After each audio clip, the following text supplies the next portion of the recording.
Hello, everyone, and welcome back to Network 27. I'm Vice Mayor and Alderman Walter Burnett, Alderman of the 27th Ward. I'd like to thank you all for viewing the show.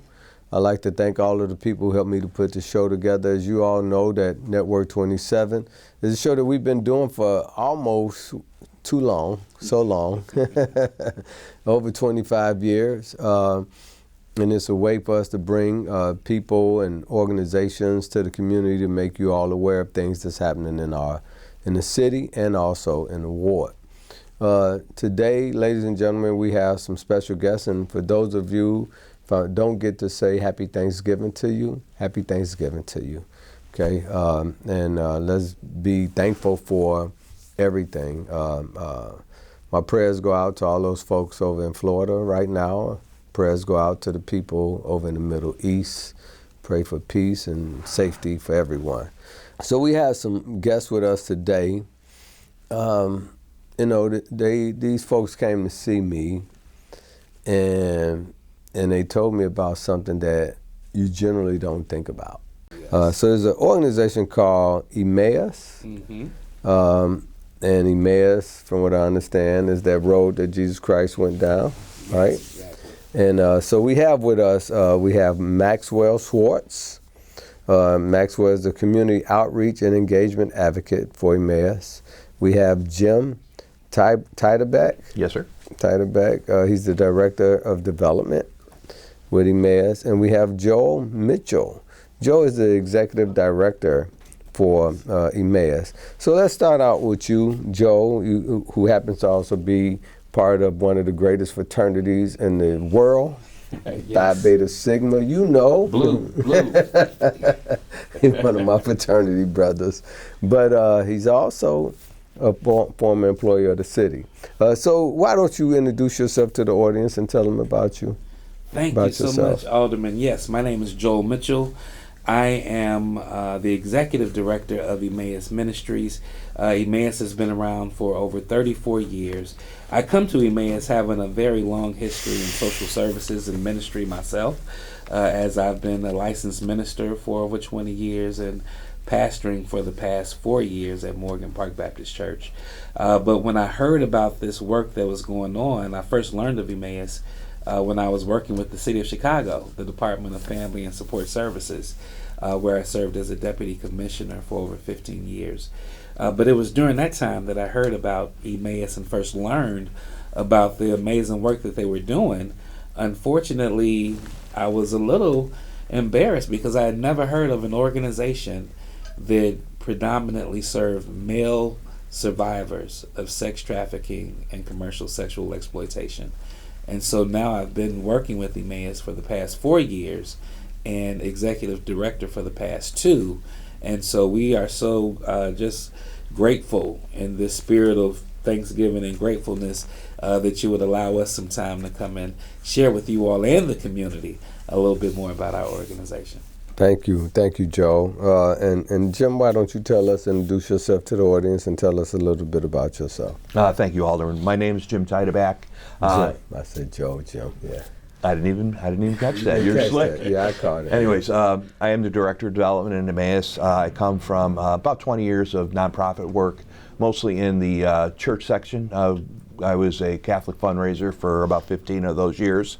I come to EMMAUS. We're the best kept secret in the city of Chicago, and the reason I say that is that our footprint is small, but the things that we are doing are big.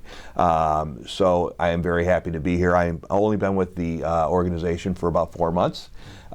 Learning a lot about what we do is very, very important, and looking forward to continuing my goals of being part of the community in the West Loop and also in the city of Chicago, and just getting our name out there and being more present and being, having people to see our brand and things along that line. So that's what I'm doing, and I'm really, really excited to be here. Thank you, Jim, and you're the Director of Development. And Maxwell Schwarz, why don't you introduce yourself to the audience? My name is Maxwell Schwarz. I'm the Community Outreach and Engagement Advocate for EMMAUS. I'm very blessed to be here. I'm from the Detroit suburbs. I've lived all over the Midwest and rural Kentucky and Ohio. Went to the University of Michigan, go blue, and I have a master's degree from the University of Chicago in social work. I've worked in homelessness services, and that's how I came to Emmaus. All right, you look so young, man, to have done so much. Thank you. Know? All right, well, fantastic. Well, thank you, guys. So you never think about men when you think about sex trafficking. I mean, all of the movies that you see, everything that you hear about, you know, the image in your head is always women. Mm-hmm. Who would have ever thought that there was men? So give us some information about that. Tell us about that, and tell us how did EMMAUS start? Yeah, it's truly an amazing. Well, my kids are almost grown now, but I generally lean on them when I talk about origin stories because they like Marvel. But EMMAUS has an amazing origin story, and it started back in November of 1990. Our founder was a gentleman by the name of John Green, and he attended Wheaton College.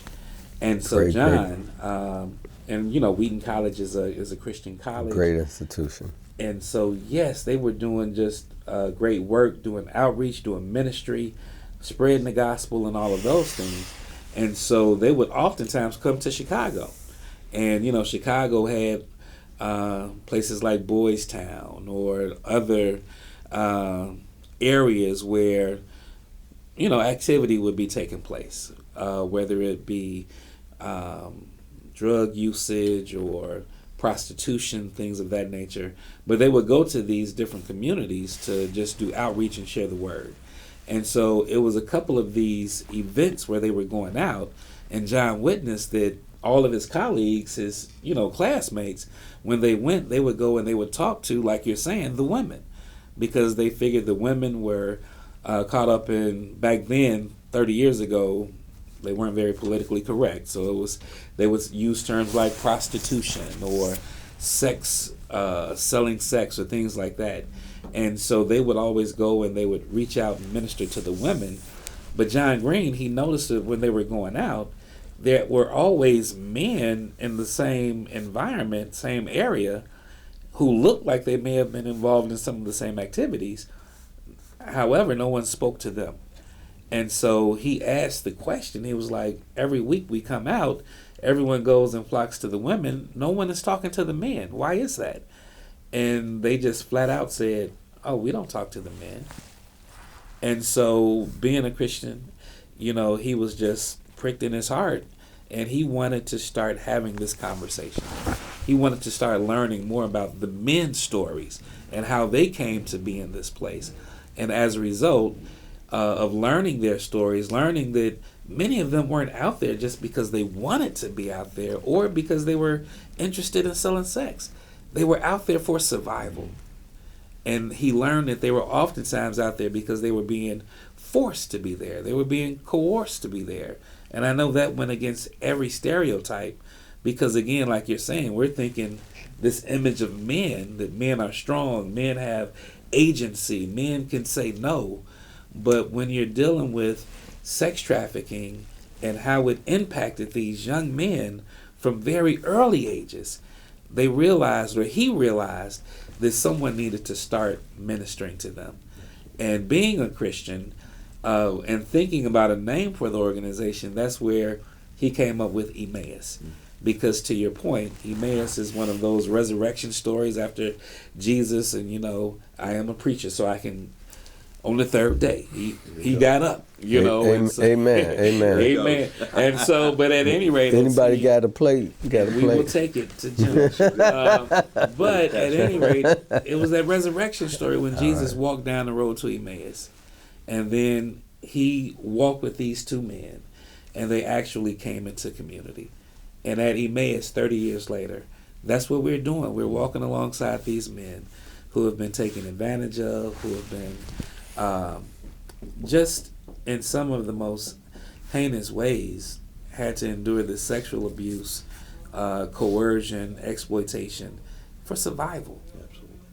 And so that's why we're here to continue to share the story and break up some of these myths, because people just don't think it happens to to men. And so one of my taglines is, it happens to boys too. Yeah. If you ever saw the movie Sound of Freedom, they do a nice job of Sound of Freedom. Sound of Freedom, and I suggest that everybody take a look at it. But just to put it in a little bit of context, you know, when a young boy is sex trafficked, think about all the trauma now. If he was 6, 8 years old, think about now when he's 18 and 20, the trauma that he had to endure all those years in between when he was a survivor, when he got out of whatever it may be. And just think about the trauma that he has endured, the PTSD, mental issues, possibly drug addiction, homelessness, whatever it may be.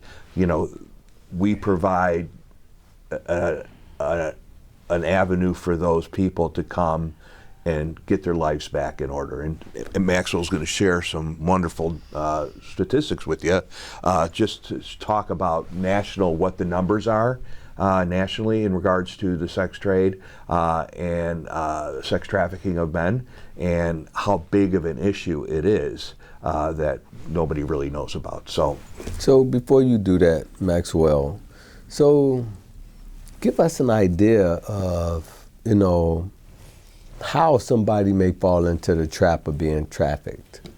Yeah, so here in Chicago, and the story is, unfortunately, the data research lets us know that people are first approached, or boys are approached, as early as 10, 11 years old. Many of them are wards of the state. Many of them are homeless or at risk of being homeless. And then others are, and you know, in Chicago, we use the term doubled up, meaning that they may not necessarily be on the street homeless, but in CPS, they use that term doubled up because they're couch surfing. And so generally, historically, how it would happen is that once someone knows, and these are, you know, it's so different from what you see on TV. This isn't always happening at the airport or at the bus station. This is happening in communities. And so when someone understands that this young 12, 13-year-old boy is a ward of the state or caught up in the system or may be homeless, generally the predators will come and introduce themselves, or they may even know them from the community, or maybe a teacher or even someone in their church, and saying, oh, I heard that you don't have any place to stay. Well, you can come and stay with me. And so the young person's like, oh my God, thank you. And so that's how the grooming starts. You know, they'll stay, and then the host, who's actually a predator, then starts a conversation like, well, you know, you can continue to stay here, Joel, but if you're going to stay, you're going to have to start doing this.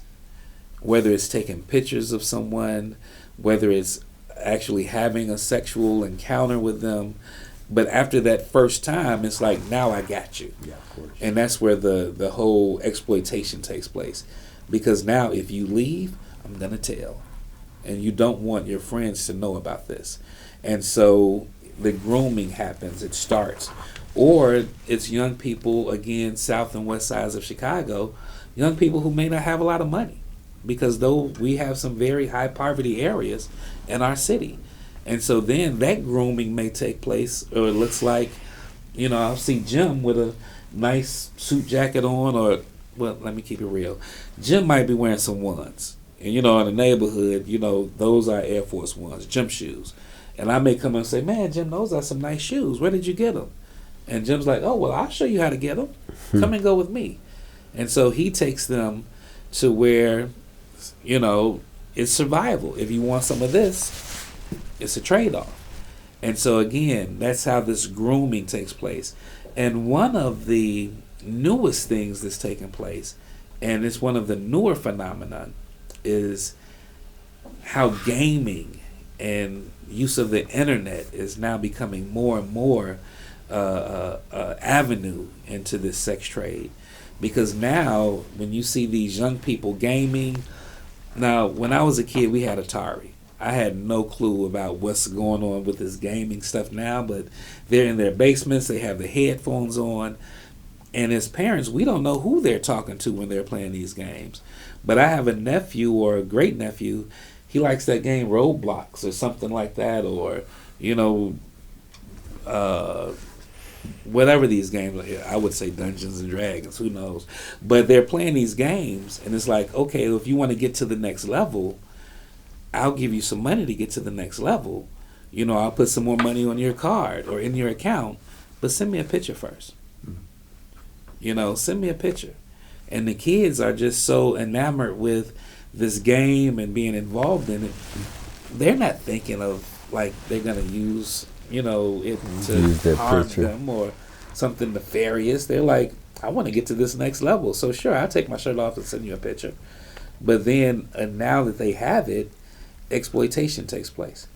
And now, are you home alone? Where are your parents? And they're just having these conversations. So I just shared with you like 3 different avenues of how people are able to access these young kids and then get them into these compromising positions, whether you're homeless or at risk of becoming homeless, whether you are a gamer, just doing something very innocently, or whether you're living in poverty and you're just trying to get food or clothes or shelter, and these predators will come in and take advantage. Does that make sense? Absolutely. So a lot of times, some of these young people, when you think of men being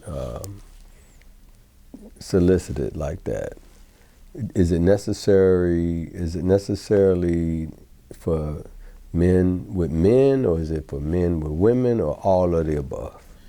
Well, I'm going to let someone like Maxwell speak as well, but one of the things that I like to share when people ask that question is that, first and foremost, predators don't care who they prey on. Predators prey on people who are weaker or vulnerable, or who have a need. And we have experienced predators, but like you said, most times we think of girls and women, but we've experienced predators who also take advantage of boys, men on boys, but then there are also women who prey on men as well. And that's a whole nother stereotype.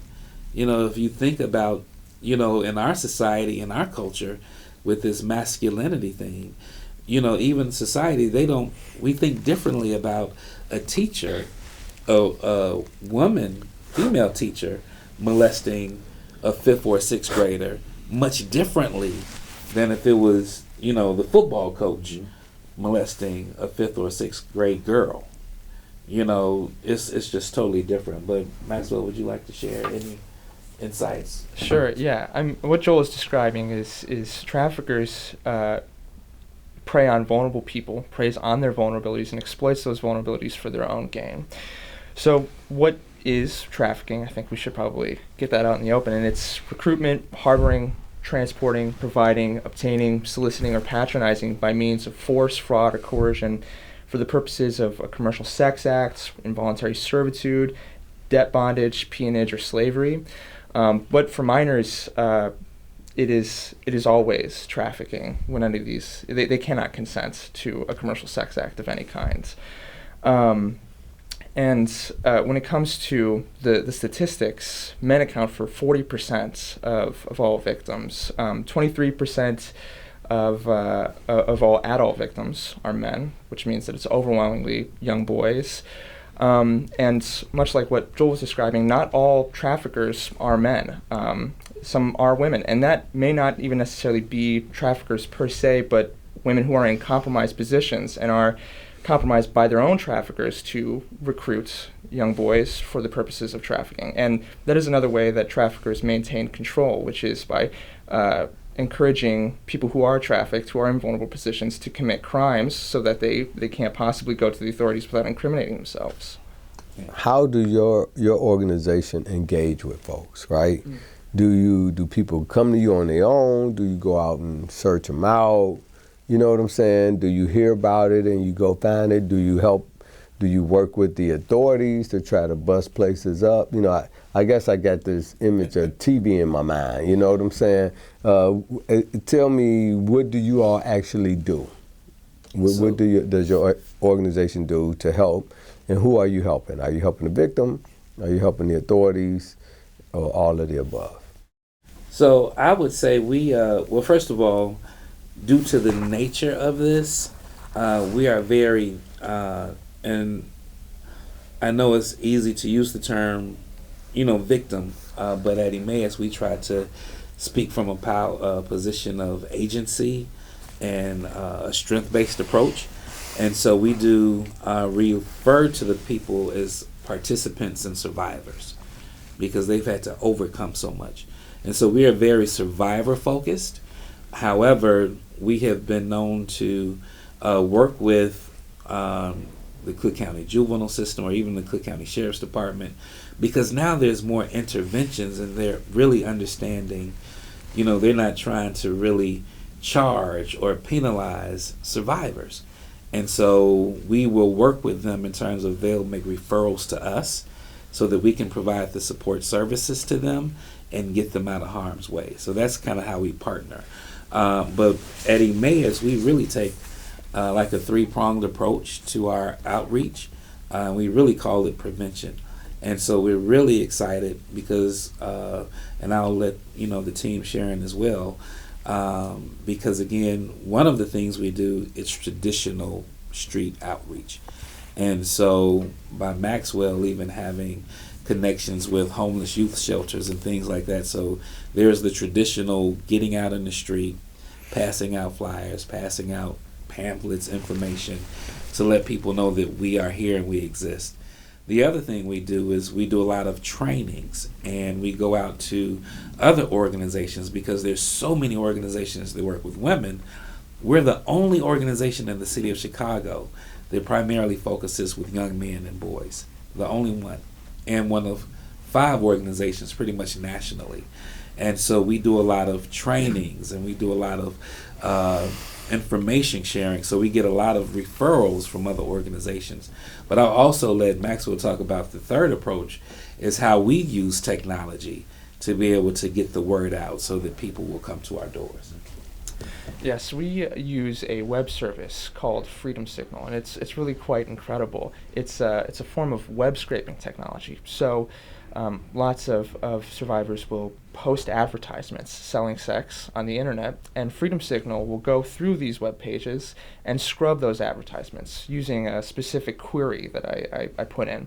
So say I'll put in a specific gender identity. So I'll select male and an age range, so 18 plus, and within a time frame in which those advertisements were posted, say the last 30 days, and it'll scrape all of the advertisements with those demographics.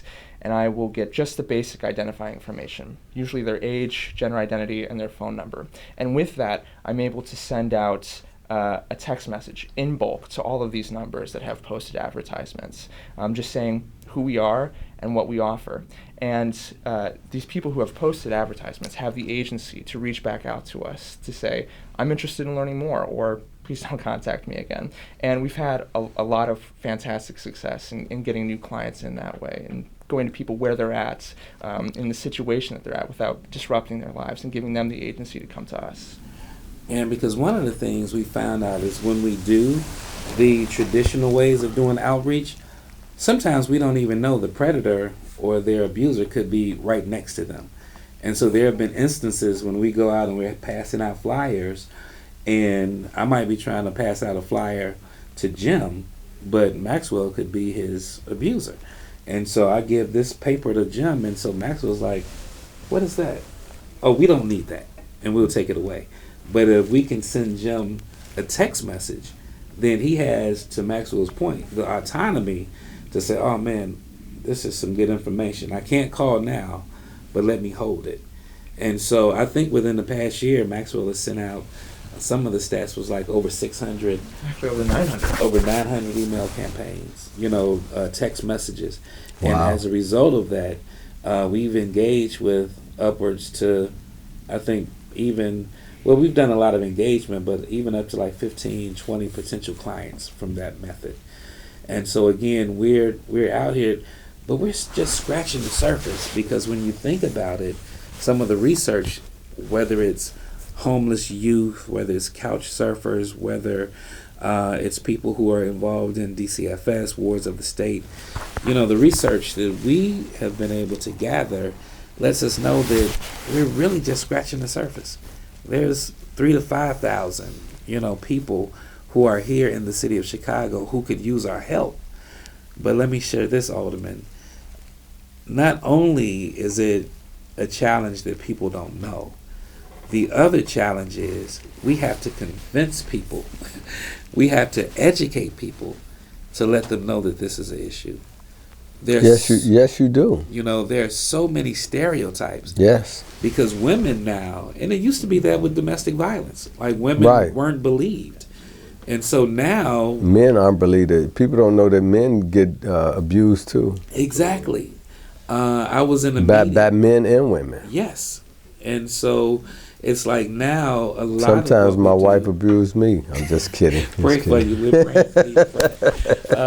But no, it's, you know, and that's part of the challenge because, you know, it's one of those things people want to sweep under the rug. Yeah. People don't want to talk about it.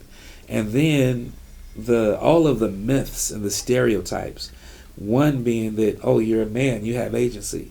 But to Jim's point, it happens when they're young, but now you're growing up with all of this trauma. Right. You haven't had access to education. You haven't had access to strong housing resources, mental health support. And so now these young boys become men. And they become the abusers. Or they still have not been able to cycle out. Yeah. Because it's all about hasn't been help. Survival. They haven't had the support. Yeah. And so then the other thing is that a lot of people, the other misnomer is that, oh, well, if this is happening to you, you must want it to happen. You must be gay. That's right. Same thing they do with women, right? Yeah. Yeah. You know, but that's another myth because a lot of the people that we serve are heterosexual. They are not even considering, you know, their sexuality like that. Mm-hmm. Because again, for them, this is what I have to do for survival. And so we're so grateful to be able to be here, but not only to lift up the issue and raise awareness of the issue, but to let people know there's a place where they can find help. So there is hope out there.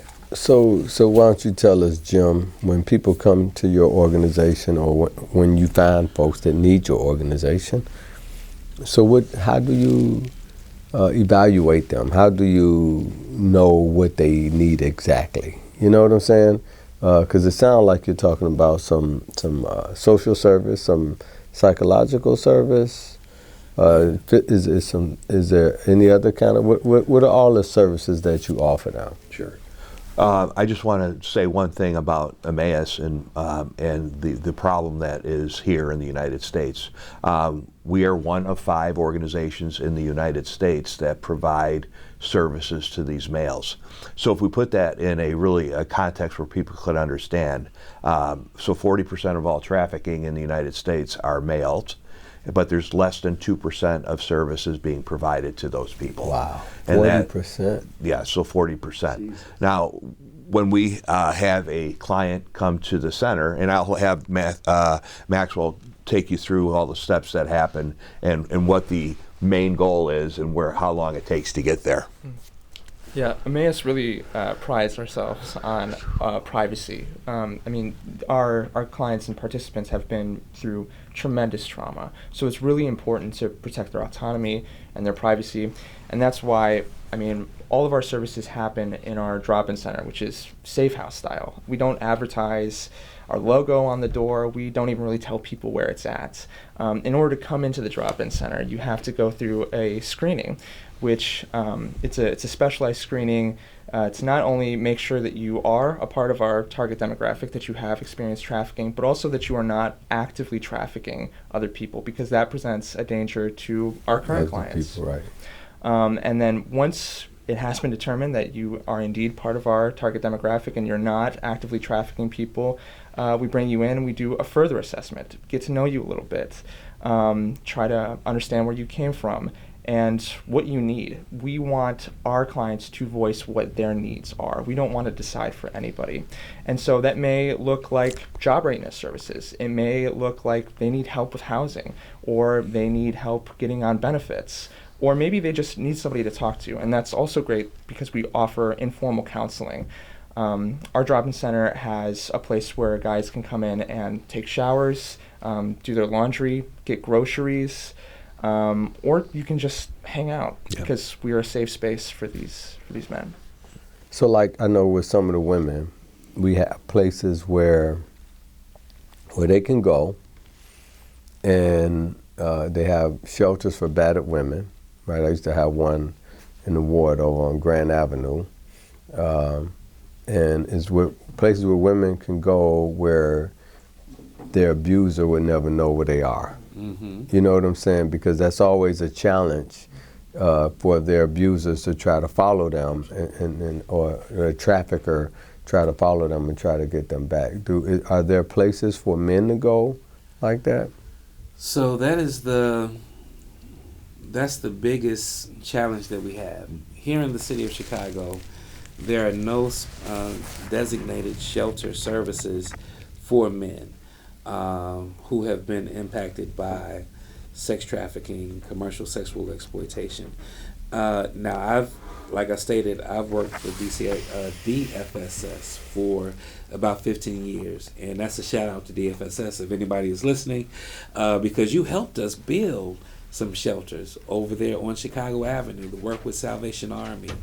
You were there. I still see the picture of you, with the shovel.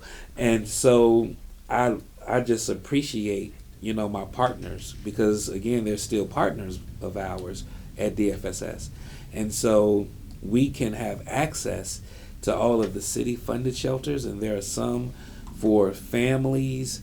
There are some for, women and children. We try to partner with places like PGM, Pacific Garden Mission.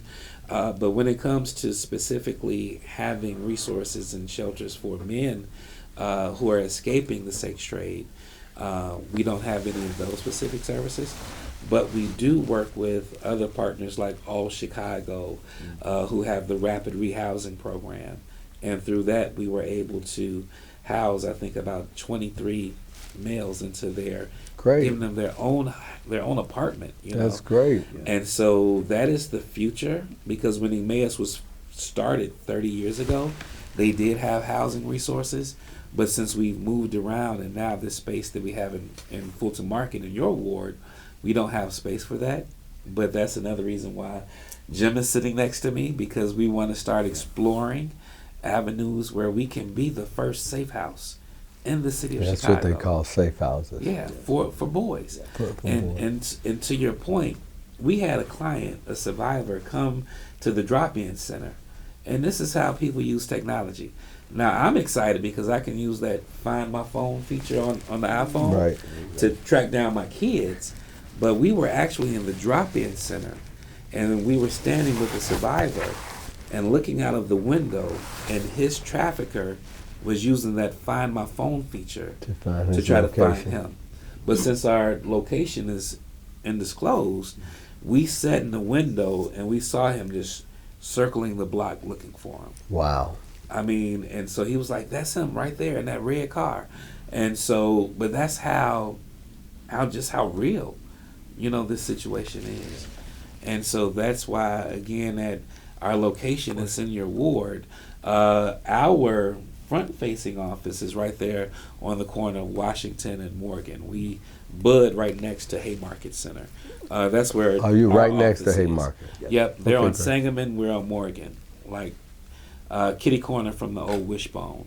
But we wanted to be right in the community. Wow. So now that if people want to access us, they can just come there, and it's a pretty neutral area. Yeah, I mean, if you come now, prior to this, we were in Albany Park in an old church.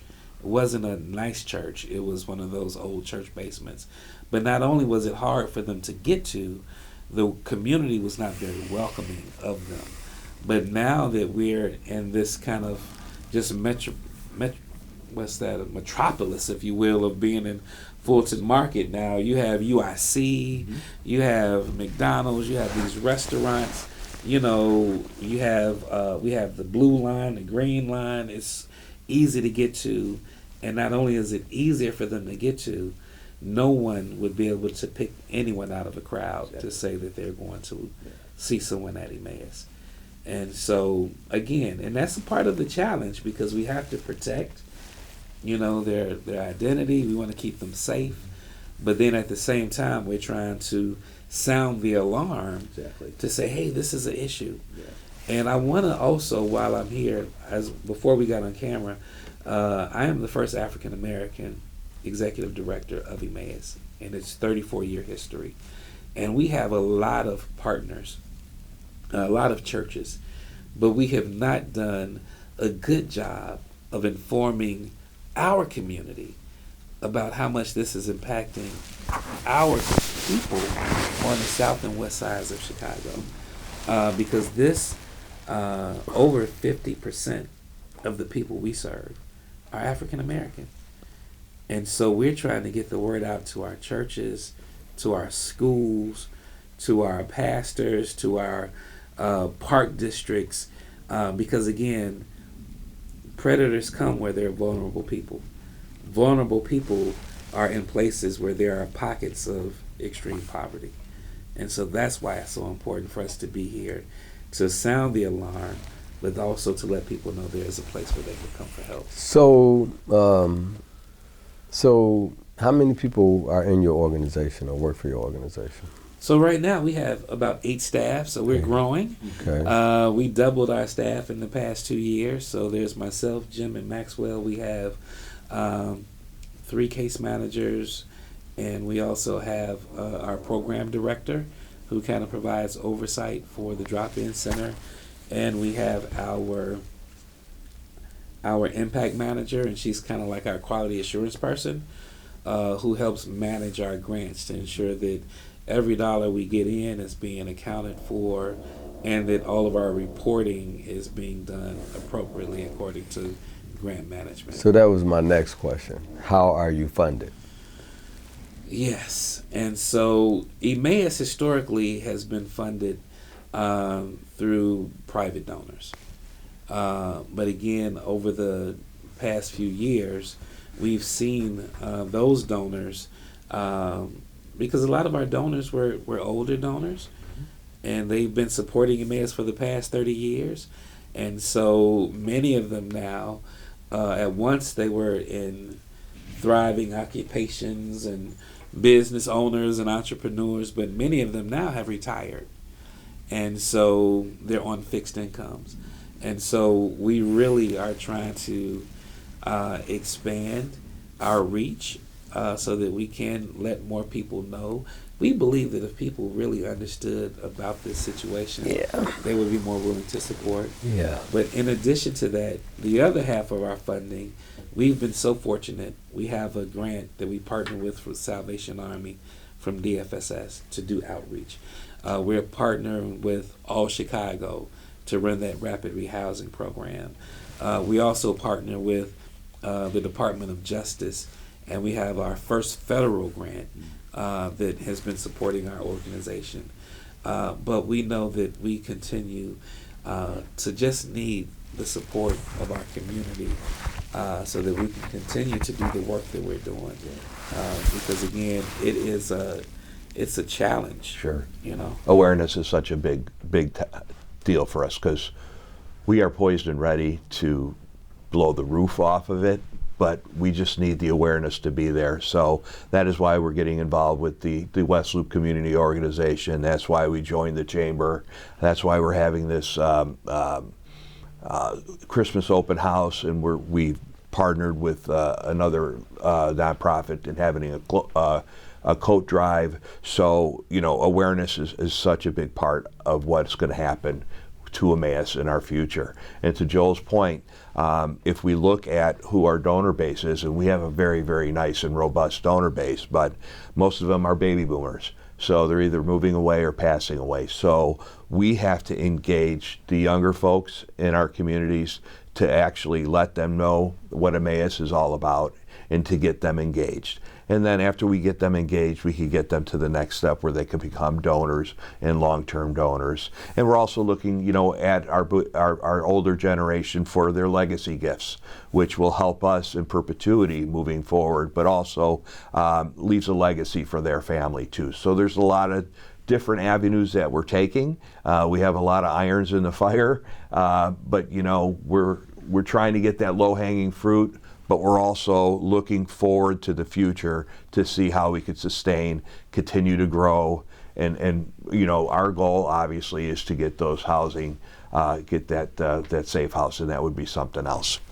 So I know. So do you all work with Covenant House, and what's the other one that houses young people? Covenant House is a home on Lake Street to house young people, and then Night Ministry. You work with both of those? Yeah. Yeah, we don't have formal partnerships with these organizations, but we frequently go out with other organizations to do street outreach, or we refer our clients to organizations we know have resources that they need. So we have referred our own clients to Covenant House, and I've done outreach with Night Ministry. They're fantastic. So I know, like places like Covenant House, Night Ministry, I forget the other one out south that house young people. So especially young people that are different, sometimes they get put out by their family members because they're different, right? And that forces them into some of those things because they're trying to survive, and they end up in shelters like that. So you all don't have a resource where you can work with the shelter to get them to send young people to you who they think may need your kind of assistance? Yeah, so, and that's the thing with, and again, Maxwell has been doing an amazing job with going out doing trainings, and again, working with Salvation Army to get the word out and do these trainings, and we're building our referral database. And so one of the good things, again, another shout out to DFSS, is that DFSS funded so many of those community-based organizations, and we do have relationships with them. And so the thing about EMMAUS is, and I want to be more clear, is that at EMMAUS, we're not licensed to work with younger kids, so our target population is really like 18 to 25. Okay. So we're really working with the youth population. I get it. And so, but you can't tell the story without telling it in the full context of how they come to be in this space. Mm-hmm. And so now, the youth that we're working with, so we work with DCFS, Vicki Johnson, who is the lead at DCFS, and so we work with her closely. But again, we're in this 18 to 25. DFSS have these youth shelters where they work with that population, and so when necessary, we can make referrals, or they'll refer to us to say, hey, we're housing them, but do you have additional services that they can participate in? And we have those avenues, but there's still so much more to do. We have not exhausted it, and I think that's one of the things by being the only organization in the city that does it, because there's so many things that we want to do. Like, we need 2 or 3 Maxwells, to be able to go out in the community, to spread the word, to let them know that there's help available. But, again, having a staff of 8, working within a city of, over 3 million people, it's just, our reach is just not there yet. But by coming on your show, by being able to reach out to other churches and community-based organizations, again, we can do just a better job of building this awareness so that people know that we are here. And I don't want to lose sight of the fact, because a lot of people will say, oh, Joel, you all started off as a ministry. Now it seems like you're a social service organization. Well, we're still a faith-based organization. And we still believe in the power of prayer for transformation. And that's why, it's important for us to connect with not only community-based organizations, but also faith-based organizations, so that we can, again, partner together to help save lives. And that's what we're doing. Yeah. If I may build on what Joel is saying, that's why outreach is so important, because the lack of awareness doesn't just keep us small. It doesn't just keep a lack of resources in the city from men who are experiencing this issue. It keeps men from being able to have the language to describe what has happened to them. And without that language, those resources will never be there, and it will be slow, and there will be no resources for these men. Yeah. So how do you get them the language? How do you help men have that language? Well, when we do outreach, all of our outreach materials have very basic language. If you have experienced this, if you've ever had to trade sex for clothes or food or a place to stay, then you may have experienced exploitation and you don't deserve that. There are resources available for you. So just that basic language really flips a switch in a lot of people's minds about what has happened to them.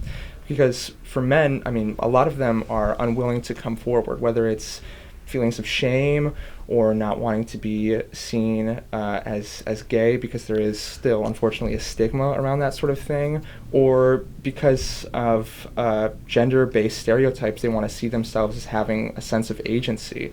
We need to break down those stereotypes by just being candid about what has happened and about what that trauma is.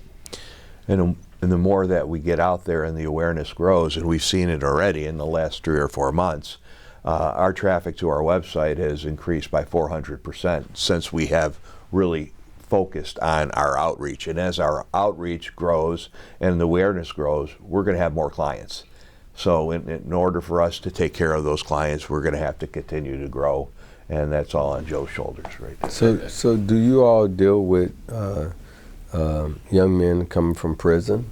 Absolutely, yeah. We do not discriminate based on anybody's past. In fact, plenty of our clients have been incarcerated, experienced the carceral system, and there's plenty of sexual exploitation that happens in prisons, and unfortunately, it doesn't matter if a man has served his sentence. The world still puts a stain on him, and that is a part of the stereotype that we're trying to erase.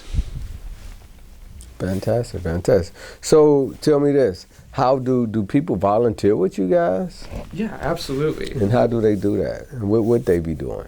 Yeah, there's a couple different ways that people can volunteer. The 2 main ways is, after we talk to you, we screen you, make sure that you're not going to put anybody in danger, come on in and make a meal for the guys. We would love that. We try to maintain a family atmosphere. Yeah, that's a great way to describe it. And part of that is bringing people together, and food is a great conduit for that. Yeah, and another major way is just by doing street outreach. I would be happy to take volunteers out to do street outreach, to connect with people, to train them how to do that, so that even if they're not volunteering with us, they can go in their own communities and do street outreach. Absolutely. Yeah, we have now, I think, over the summer, we had over 5 students from Moody Bible, students from Loyola, students from UIC come in to work with us. And then to Maxwell's point, when we've worked with churches, like some of the churches that we work with, one of the ways they volunteer is they'll come to the center, and if they're not preparing meals like in time, right when we're there, sometimes they'll come in and they'll just bake up pans of lasagna or pasta, things that we can just freeze, because again, one of our primary service offerings in the drop-in centers that we do provide meals, and so even with those prepared meals, we can drop a pan in the oven and then be able to prepare it and have it. So your place is like a safe haven for these guys to come to.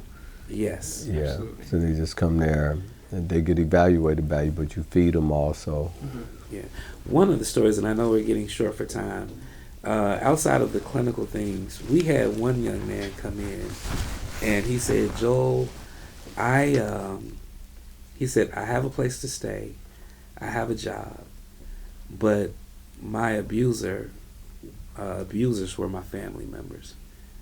And he said, I don't have any family.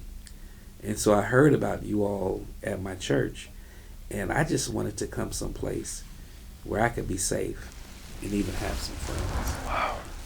Yeah. That's deep. 40% are men. 40%. Correct, sir. That is something. So you all are 501c3, Correct. You get grants. Do you have fundraisers? So yes, to Jim's point, our next, I guess, type of fundraiser will be our open house that we're doing. It's going to be December 6th. Friday afternoon. And we can share more information. We're inviting all of our new neighbors, because we've been in this location about 2 years, and so we're inviting our neighbors to come in. And that's another reason why we're so excited to have Jim on board, to help us think through what are some ways because we're a small organization.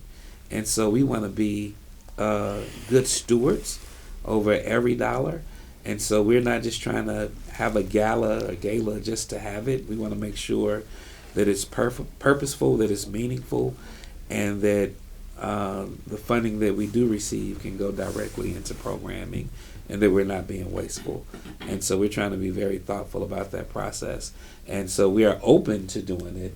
We're also planning for a big 35th anniversary event for next year. But this year we're doing our open house. We'll probably do something in the spring. But Jim has some big plans and ideas for how we can continue to grow our fundraising efforts. So are people able to donate? Absolutely. Yes. So where do they go to donate? They could go to our website, streets.org. Very, very simple. Streets.org. Streets.org. And you get on the EMMAUS website, and then all you have to do is hit the donate button, and all the information will be there. So we would appreciate it. And reoccurring gifts are very, very nice. So if somebody wants to make a monthly gift, that would be awesome too. So streets.org. Fantastic, fantastic. So EMMAUS, I want to thank this organization for coming on. I want to thank Maxwell Schwarz, Jim Tidaback. Yes, sir. And also Joel Mitchell. Thank you. I want to thank you all for coming on to the show, for sharing this information with us that I would have never even thought of, that 40% of the people that are trafficked in society are men. And so men needs help too. Men need love also, right? Sure. Men need love also.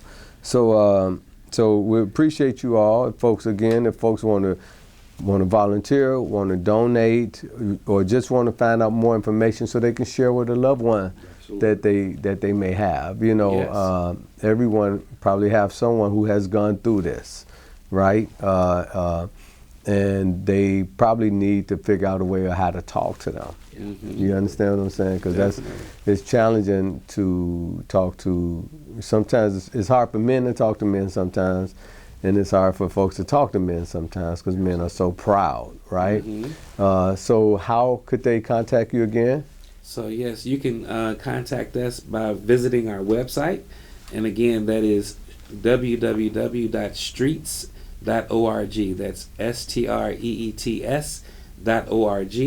Or you can reach out to me. My email address is jmitchell@streets.org. And we would love to talk to you, love to share information about our organization, Absolutely. find ways where you can help support, whether it's volunteering, or even if you would like to support us with a financial gift. You can reach out to us again at www.streets.org. We're also accessible via social media pages, our LinkedIn website. We're also on Instagram, Facebook, all social medias. You can reach us at EMMAUS. EMMAUS Chicago. EMMAUS Chicago, and that's Chicago. EMMAUS. Correct. Chicago. Yes. Okay, fantastic. So guys, I want to thank you all very much for coming on to the show. Thank you for sharing this information with myself and the community. The great thing about this show, I learned so much about everything when I had this show. Yes. Right? Because a whole hour of listening to you, I get to, makes me much smarter than a lot of folks, right? Because I know what's going on. But I think this is fantastic. So if people in these drop-in centers, do you have clothes? Yeah. So can people donate clothes for Yes. guys? So you have food, you have clothes, you have showers. Do you help if it's someone that's in school? Do you help them with school supplies or things like that? We did give out book bags, I believe. That's the Book beginning of bags, the- okay. Hygiene products. Fantastic. And then what if it's a guy who have children? Well, we can also welcome them to the site because we partner with an organization called Naomi's House. I know Naomi. Yeah. So at Naomi's House, since they don't have a footprint in Chicago, we allow them to come in and work with us. And so Great. that's how we refer even the young ladies who come, because our focus is on men. But we have a direct referral to Naomi's House. And so even now, through the services that they provide, they have a lot of their clients have children. And so we have Pampers. Yeah. We have, baby food. Fantastic. We can get you. Because there's a lot of connected. there's a lot of men that end up being single men, Yes. single parents, right? But may have been abused or may be getting abused at that time. So again, I want to thank you all for coming on to the show. Thank you all very much. Do you all have anything coming up in December that you want to mention real quick before we sign off? Again, there's a Christmas open house on December 7th. Friday, December 6th in the afternoon. What's the address? The address is 954, but it's going to be at the center. 954 West Washington. Okay. Open house, Yep. December 4th. December 6th December in the 6th. afternoon. We will be sending out invites and to people in the West Loop in our community, and we look forward to a big turnout. Fantastic. So everybody, you hear it? That's EMMAUS. Come and check them out. They have an open house. You can ask more questions. Thank you all for watching Network 27. I wish everyone a happy Thanksgiving and look forward to the Christmas season that's coming upon us along with all of the other holidays. God bless and have a good day. Thank you for watching.